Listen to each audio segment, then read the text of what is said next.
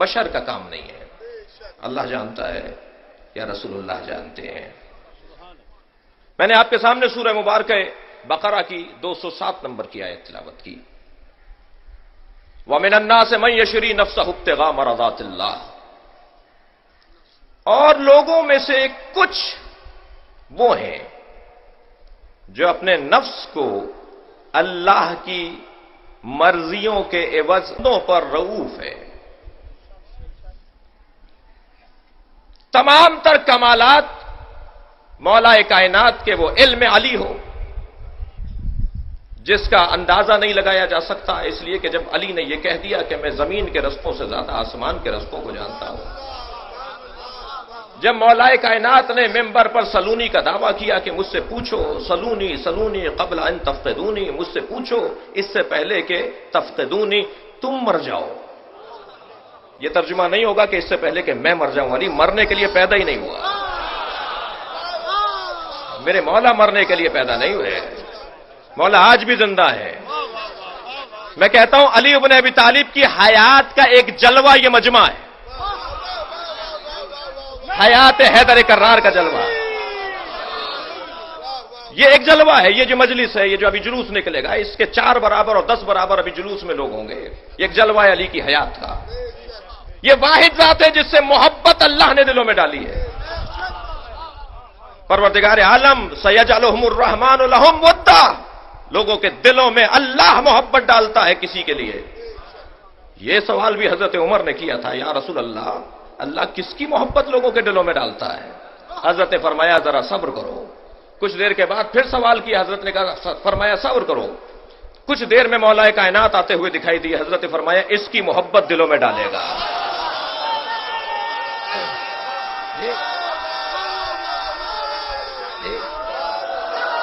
میرے مولا علی کی محبت اللہ نے دلوں میں ڈالی ہے، اور جس کی محبت اللہ دلوں میں ڈالتا ہے وہ کوئی نکال نہیں سکتا. مجھے کہنے دیجئے یہ دھمکیوں سے یہ مجمع کم نہیں ہوگا. یہ جو 3-4 دن سے ٹی وی چینلز کے اوپر جلوس کے روٹ کے مختلف مرحلوں کو حساس قرار دینے کی باتیں ہو رہی ہیں، مجمع تصور سے زیادہ ہے. اور یہ مجمع، یہ مجلس میں شریک لوگ جو ہزاروں کی تعداد میں ابھی مجلس میں بھی موجود نہیں ہے، شاہراہوں پر انتظار کر رہے ہیں. اطراف کی گلیوں اور شاہراہوں کے اوپر لوگ بیٹھے ہوئے آواز کو سن رہے ہیں. اس ممبر کا تقاضا ہے کہ اس کی آواز بہت دور تک لے جائی جاتی ہے، لہذا بہت سارے لوگ یہاں تک نہیں پہنچ پاتے مگر مجلس میں شریک ہوتے ہیں. کوئی مجمع میں کمی نہیں آئی. میں ایک جملہ تکرار کر رہا ہوں، جب مرنے والے تیار ہیں تو مارنے والوں کو کیا پریشانی ہے؟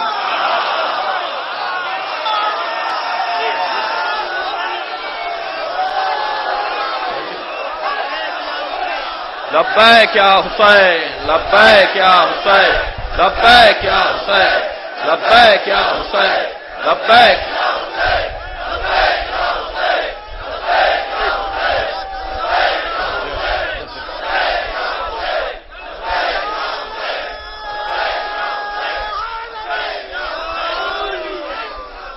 بہرحال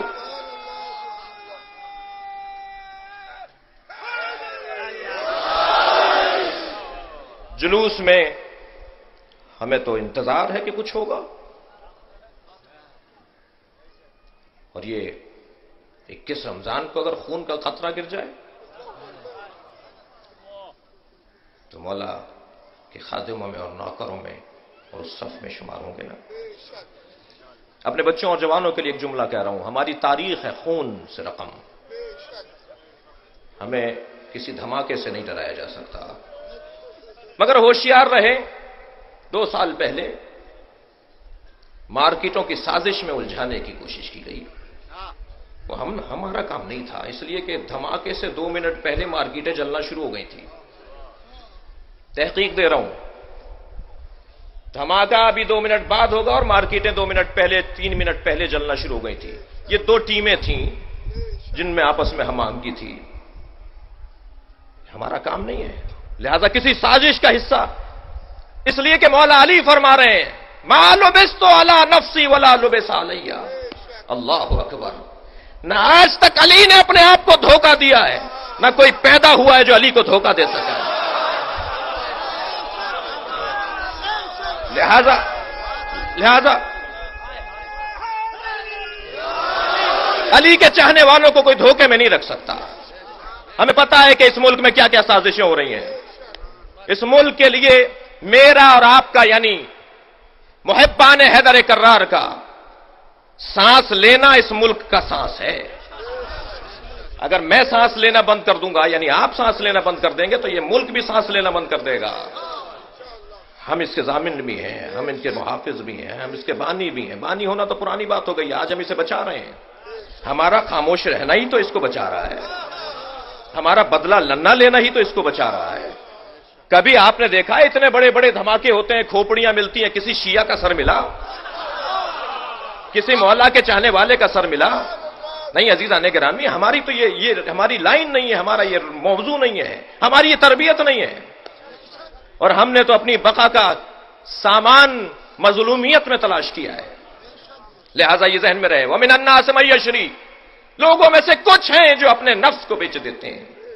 اور یہ جو نفس کا بیچنا ہے اور مرضات پروردگار کا خریدنا ہے, یہ ایک ایسا مرکزی مقام اور مرکزی فضیلت ہے کہ اگر علم علی کا تذکرہ کیا جائے, اگر سخاوت حیدر کرار کا تذکرہ کیا جائے, اگر شجاعت مولا کائنات کا تذکرہ کیا جائے جس کے بغیر تاریخ اسلام گونگی ہو جاتی ہے, اگر علی کا تذکرہ شجاعت کا نہ ہو تو تاریخ اسلام میں کچھ باقی نہیں رہتا.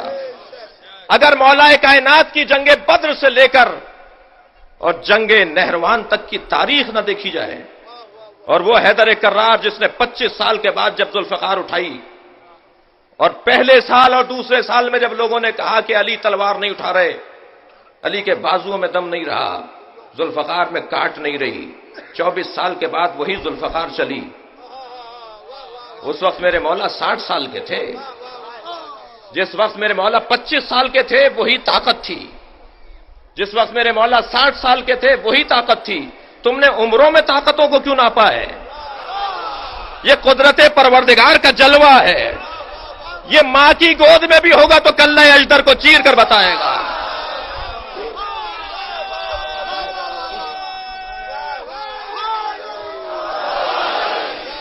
حق ہے اس مجلس کا کہ مولا کے فضائل کی طرف توجہ ہو.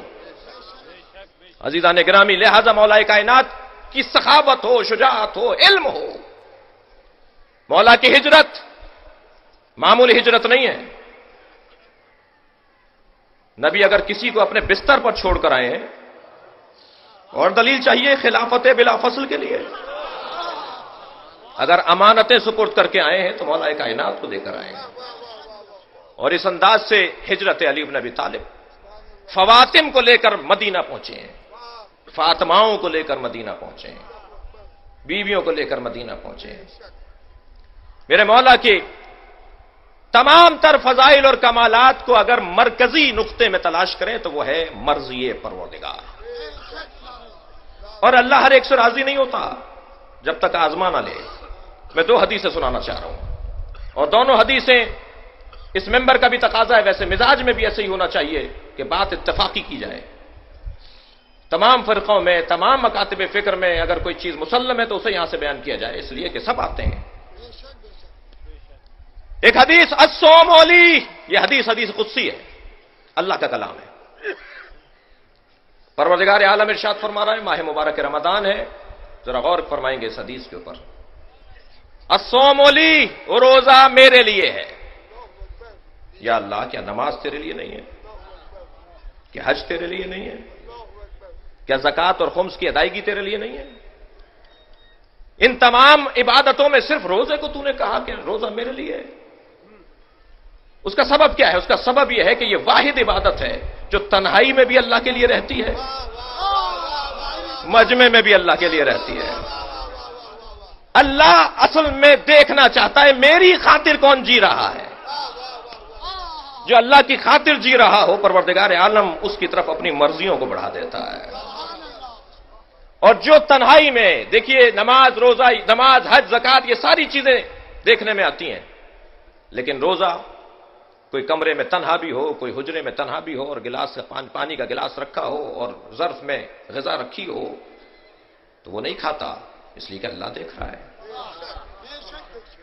اللہ کو یہ اچھا لگتا ہے. مجمع میں کسی بھی حلیے میں نماز پڑھ لی، گھر میں کسی بھی حلیے میں نماز پڑھ لی، مجمع میں اچھے کپڑوں میں نماز پڑھ لی، یہ جو فرق آ رہا ہے یہ اللہ کو پسند نہیں ہے۔ لیکن تنہائی میں جو اللہ کو اپنی ذات، اللہ کی ذات کو یاد کرتا ہوا کوئی پاتا ہے اللہ، تو اللہ اسے محبت کرتا ہے۔ الصوم لی، روزہ میرے لیے ہے۔ میں اور آپ 30 دن روزہ رکھیں اللہ کے لیے، تو اللہ کیا کہہ رہا ہے؟ الصوم لی وانا اجزی بہ۔ علماء کرام تشریف فرمائیں، یہ حدیث قدسی ہے، پیش نظر ہے۔ یہ جو اجزی بہ ہے اس کے 2 اعراب دیے ہیں، اجزا بہ اور اجزی بہ، دونوں کا ترجمہ کرنا دیجیے مجھے، اس لیے کہ اعراب نہیں لگائے جاتے تھے، اور پھر مفسرین نے اور پھر شارحین نے اور پھر عرفاء نے اس کی تشریح کی ہے۔ اللہ کہہ رہا ہے الصوم لی، روزہ میرے لیے ہے، روزہ میرے لیے ہے، انا اجزی بہ، میں خود اس کا اجر دوں گا، میں کسی فرشتے سے نہیں دلواؤں گا، میں کسی ملک سے نہیں دلواؤں گا، میں خود دوں گا۔ جب کام میرے لیے ہے تو اجر بھی میں دوں گا۔ اور ایک اعراب یہ دیا گیا ہے کہ انا اجزا بہ، روزہ میرے لیے ہے۔ اللہ اکبر، ذرا ترجمے پر غور کریں گے، روزہ میرے لیے، میں خود اس کا اجر بن جاؤں گا۔ جو میرے لیے 30 دن روزہ رکھے اللہ اس کا ہو جاتا ہے، جس علی کی ساری زندگی اللہ کی خاطر گزری ہو، وہ اللہ کے لیے اور اللہ اس کے لیے۔ لہذا اب اللہ اپنی مرضیوں کو دے رہا ہے، اور مرضی بھی نہیں، مرادات، ایک مرتبہ بھی نہیں۔ کہ صاحب ایک مرتبہ یہ آپ موقع استعمال کر سکتے ہیں، قلمدان استعمال کر سکتے ہیں۔ کہا نہیں علی، ساری زندگی تم نے بستر پیغمبر پہ سو کر، جی لیٹنا تو اختیاری تھا، سونا تو اختیاری نہیں تھا۔ میرے مولا نے سو کر بتایا، جو اپنے اعصاب پر مکمل قابو رکھے وہ علی بن ابی طالب ہے، میں خود اس کا اجر بن جاؤں گا، میں خود اس کا اجر بن جاؤں گا۔ اور جب اللہ خود اس کا اجر بن جائے گا تو اس کو اگر ایک اور زاویے سے دیکھا جائے تو اللہ جب اس کا اجر بن جائے گا تو اب اس کا ہاتھ اللہ کا ہاتھ ہوگا، اس کی زبان اللہ کی زبان ہوگی، اس کی آنکھ اللہ کی آنکھ ہوگی، اس کا کان اللہ کا کان ہوگا۔ اچھا، یہاں پر بھی عرفاء نے لکھا ہے کہ بعض احادیث میں آیا ہے کہ اللہ کا ہاتھ اس کا ہاتھ، بعض میں آیا اس کا ہاتھ اللہ کا ہاتھ، یہ برابر نہیں ہے، یہ ایک جیسے نہیں ہے، دونوں ایک ہی بات نہیں ہے دونوں۔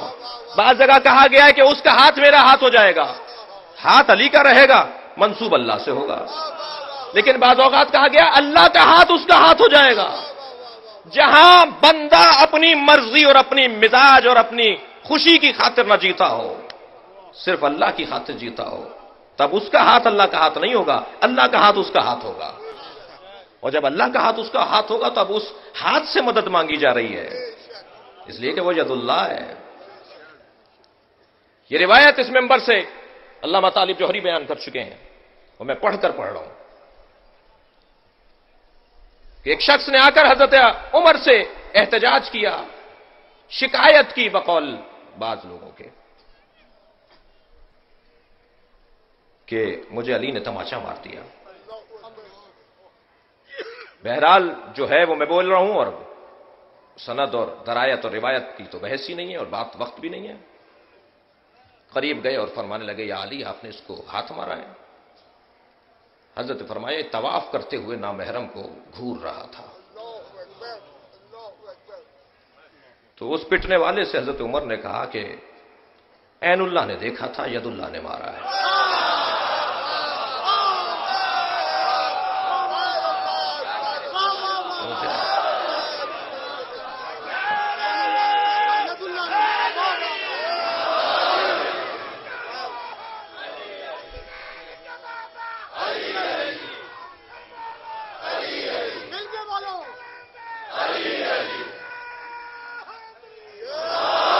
ایک یہ حدیث ہے کہ جو مولا کائنات کے ولی اللہ ہونے کے لیے مختصر کر دیجئے، بڑی عنایت۔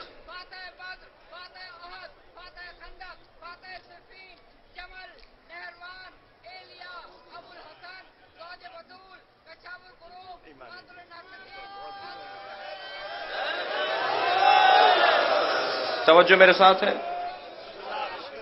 تھوڑا سا میری ذمہ داریوں کو بھی محسوس کریں. اللہم صلی علی محمد. ایک اور حدیث، یہ بھی حدیث قدسی ہے. ماہ مبارک رمضان ہے، ریاضتوں کا مہینہ ہے، سب روزے کی زبان سے بیٹھے ہیں آپ. کتنی اچھی عبادت ہے کہ دہن روزہ کے ساتھ یا علی کی آوازیں آ رہی ہیں. ایک حدیث قدسی میں اللہ اور ارشاد فرما رہا ہے، من طلبنی فقد وجدنی، جس نے مجھے چاہا اس نے مجھے پا لیا. ومن وجدنی فقد عرفنی، اور جس نے مجھے پا لیا اس نے مجھے پہچان لیا. ومن عرفنی فقد احبنی، اور جس نے مجھے پہچان لیا وہ مجھ سے پھر محبت کرتا ہے. ومن احبنی فانا قاتلتہ وانا قتلتہ، اور جو مجھ سے محبت کرتا ہے میں اسے قتل کر دیتا ہوں. غور کیجئے،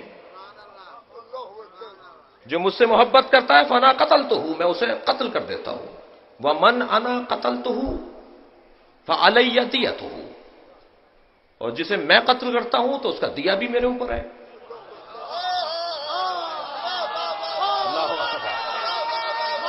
جی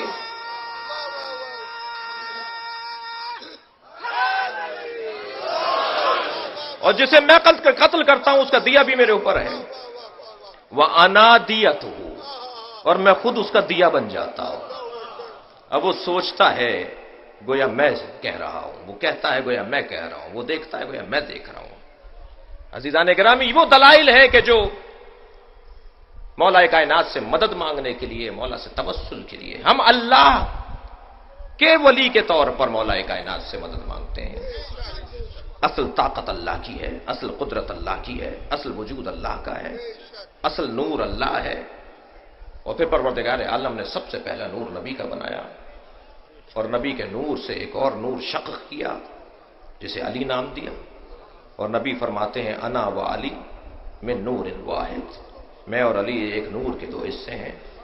انا و علی ابوا هذه الامه، میں اور علی اس امت کے دو باپ ہیں.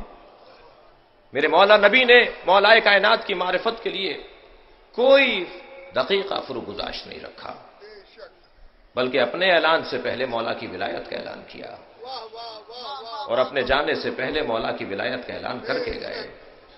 وہ ذات آج پوری دنیا میں ایک واحد ذات ہے کہ جس پر سب اتفاق رکھتے ہیں. عیسائی، یہودی، ہندو، مسلم، غیر مسلم، مسلمانوں کے فرقے، یہ واحد ذات ہے کہ جس سے محبت سب کرتے ہیں. آکسفورڈ یونیورسٹی اور کیمبرج یونیورسٹی میں نہج البلاغہ پڑھانے والے عیسائی ہیں. جی، آسٹریلیا کی یونیورسٹی میں نہج البلاغہ پڑھانے والے عیسائی ہیں. علی گڑھ یونیورسٹی میں نہج البلاغہ پڑھانے والا ہندو ہے. ہم کوئی مالک ہے مولا کی نہج البلاغہ؟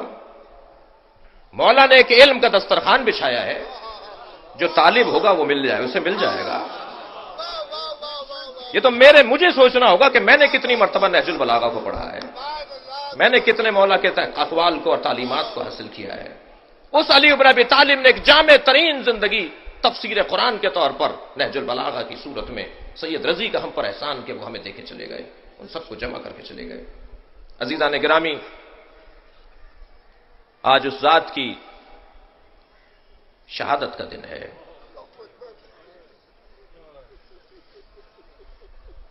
کہ جس کو پہچاننا اللہ اور نبی کے علاوہ کسی کی بس کی بات نہیں ہے. میں 5 منٹ آپ کے ذہنوں کو لے جانا چاہتا ہوں. کچھ دیر چلیے کوئٹہ کے مومنین کے ساتھ، کیا ہو رہا ہے وہاں. ہم ہمدردی کر رہے ہیں، یہ سارا مجمع، یہ مرکزی مجلس، یہ مرکزی جلوس، یہ ضمیر الحسن ٹرسٹ کے اہلکار، بانیان، اراکین، سب مل کر اپنے کوئٹہ کے مومنین کے ساتھ ہم رکاب ہیں. ہم آپ کو کوئٹہ کا نہیں کہتے، ہم آپ کو علی کا کہتے ہیں. اس بنیاد پر ہمارا آپ کا ایک بڑا گہرا تعلق ہے. کراچی میں کیا ہو رہا ہے؟ ہر روز خبر شہادت، ہر روز کسی کے قتل کی خبر.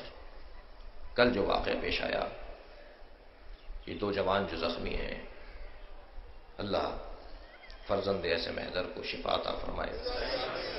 یہ بہت ہی عجیب واقعہ ہے، شاید یہ عزاداروں کو روکنے کی ایک سازش ہو، مگر میں کہتا ہوں کہ یہ ہمارا دشمن کتنا بے وقوف ہے کہ اسے اس کا اندازہ نہیں ہے کہ ان چیزوں سے یہ قوم رکنے والی نہیں ہے۔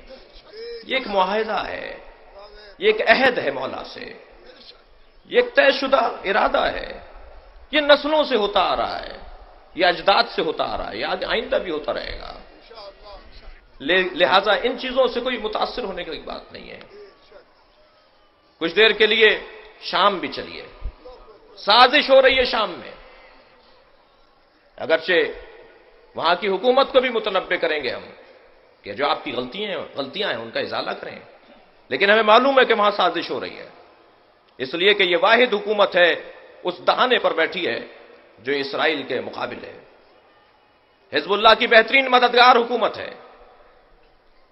عالم اسلام کی بہترین مددگار حکومت ہے۔ اگر یہ حکومت منحل ہوتی ہے خدا نخواستہ تو کون پسند کا حکمران لا کر بٹھایا جاتا ہے، اور اس کے بعد وہ بند ٹوٹے گا، اور پھر وہ نقشہ جو اسرائیل کے ذہن میں ہے، اللہ اس مکر اور فریب کو اپنے منصوبوں سے ختم کرے، اور وہ بہت خطرناک منصوبہ ہے۔ البتہ ہمیں اللہ پر بھروسہ ہے، اور اللہ کے کام ہیں۔ لہذا شام کی موجودہ حکومت یا اسد خاندان کی حکومت یہ ہمیں عزیز ہے۔ بحرین میں کیا ہو رہا ہے؟ اب تک مسلسل شہادتیں جاری ہیں۔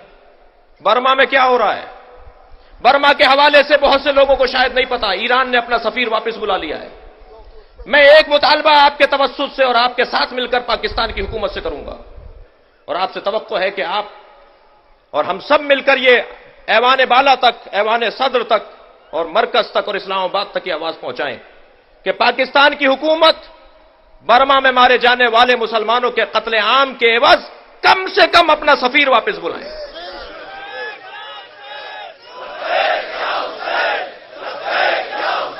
مل کر کہیں گے۔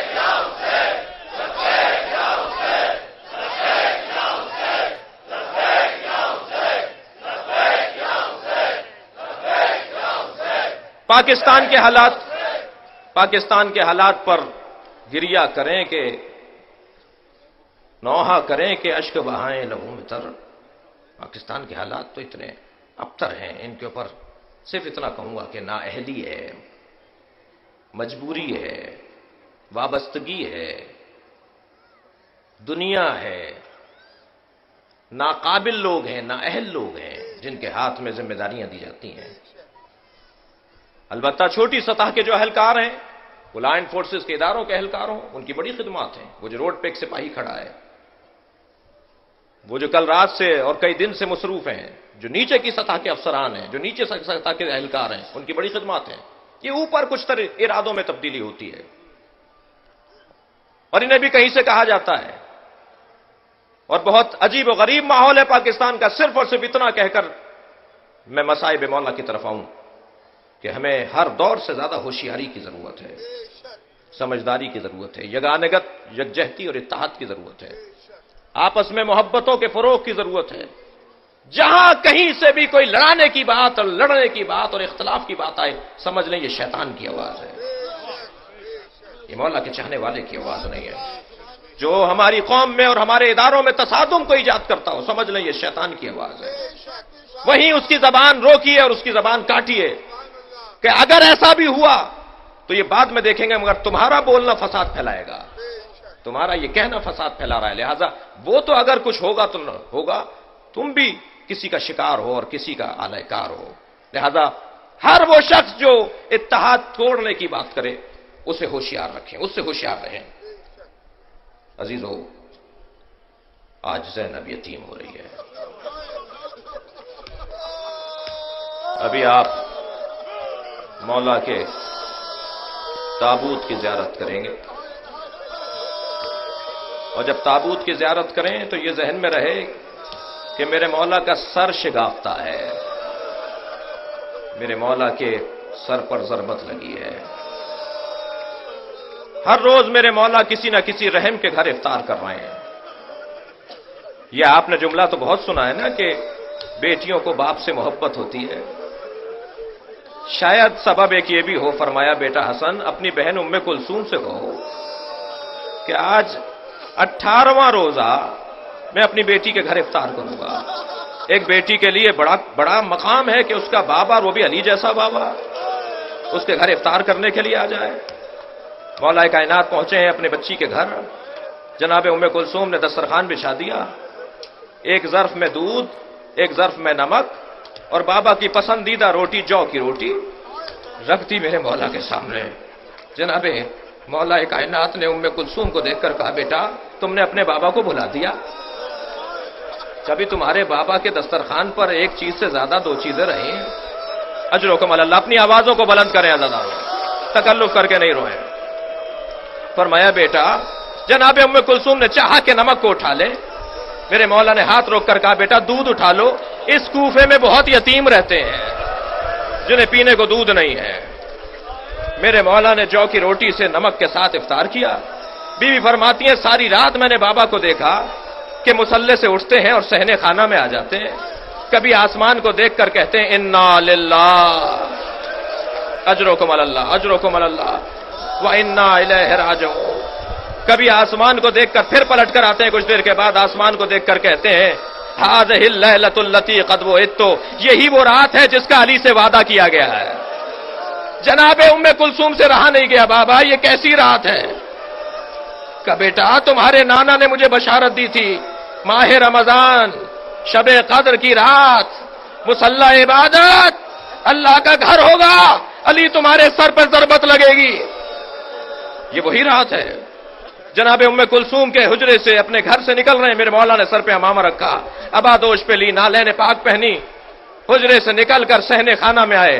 عزادارو آپ کے گھروں میں بھی اور آپ نے دیکھا بھی ہوگا کہ پرندے، خاص طور پر مرغابیاں اور مرغیاں تاریکی میں کونا لے کر بیٹھ جاتی ہیں. اندھیرے میں یہ جانور باہر نہیں نکلتا. لیکن جیسے ہی مولا کائنات صحن سے گزرنے لگے، بطخیں پر مارتی ہوئی آگے آ گئیں، مولا کے سامنے آ کر کھڑی ہو گئیں. مولا نے رستہ بدلا، وہ سامنے آ کر کھڑی ہو گئیں. مولا نے پھر رستہ بدلا، پھر سامنے آ کے کھڑی ہو گئیں. مولا زمین پر بیٹھ گئے، ان کے سروں پر ہاتھ پھیرنے لگے، کہنے لگے ام کلثوم میرا نوحہ پڑھ رہی ہیں، ام کلثوم میرا ماتم کر رہی ہیں. میرے مولا مسجد کوفہ میں پہنچے. جرکم اللہ. سوئے ہوئے لوگوں کو اٹھایا، ابن ملزم سے کہا اٹھ، نماز کا وقت قریب ہے. جو علی اپنے قاتل کو بے نمازی پسند نہ کرے وہ اپنے چاہنے والے کو بھی پسند نہیں کرے گا. میرے مولا نے ابن ملزم کو اٹھایا، مصلی عبادت پر گئے، نماز شروع کی. یہ واجب نماز تھی. امام حسن پیچھے کھڑے تھے. میرے مولا نے سجدے میں سر رکھا. یہ دوسرے سجدے میں سر جا رہا تھا کہ ایک مرتبہ فضا میں ایک تلوار بلند ہوئی. ظالم نے 1000 درہم میں خریدی تھی، 1000 درہم میں زہر لے کر اسے بجھایا تھا. میرے مولا کے سر پر ضربت کا لگنا تھا. علی کی زبان سے ایک سجدہ شکر، ذکر شکر جاری ہوا. فزتو ورب الکعبہ، رب کعبہ کی قسم علی آج کامیاب ہو گیا. فرمایا بیٹا حسن نماز مکمل کرو. اجرکم اللہ. بیٹا حسن نماز مکمل کرو، مجھے ایک منزل مصائب تک پہنچانا ہے آپ کو. بیٹا حسن نماز مکمل کرو. امام حسن نے نماز مکمل کی. میرے مولا بیٹھے ہوئے ہیں. میرے مولا کے سر سے خون بہ رہا ہے. جب نماز مکمل ہو گئی تو مولا کو نالین جناب عباس پہنا رہے تھے. میرے مولا علی کو نالین حضرت عباس پہنا رہے تھے. مولا امام حسن نے کمر میں ہاتھ دیا تاکہ بابا کو سہارا دے کے کھڑا کریں. ایک بازو امام حسین نے تھاما، ایک بازو محمد حنفیہ نے تھاما. سب بچوں نے اپنے بابا کو بلند کیا. ابھی 4 قدم چلے تھے، فرمانے لگے میرے قدم سے مجھے چلا نہیں جا رہا، مجھے کسی چادر پر لٹا دو، مجھے گلم پر لٹا دو اور مجھے اٹھا کر لے کر چلو. جب چادر پر لٹا کر، گلم پر، قالین پر لٹا کر مولا کو لے کر چلنے لگے تو مولا علی علیہ السلام نے عزادارو گریا ہوگا اس روایت کے اوپر. جب مولا نے دیکھا کہ حسین کی آنکھوں سے آنسو ٹپک رہے ہیں تو مولا کا ہاتھ پکڑ کر کہا بیٹا حسین رو نہیں، بیٹا کتنے چاہنے والے آئے ہوئے ہیں. ایک مرتبہ جناب عباس کو دیکھا کہ رو رہے ہیں، بلا کر کہا عباس گریا نہیں کرو، کتنے چاہنے والے آئے ہوئے ہیں. امام حسن سے فرمایا بیٹا حسن گریا نہیں کرو، دیکھو جو حق کی خاطر جیتا ہے اسے یتیم دیکھنا پڑتا ہے. میرے مولا نے اپنے بچوں سے کہا گریہ نہیں کرو. سارے رستے جو علی بیٹوں کو روکتا رہا, گریہ نہیں کرو, وہ زینب کو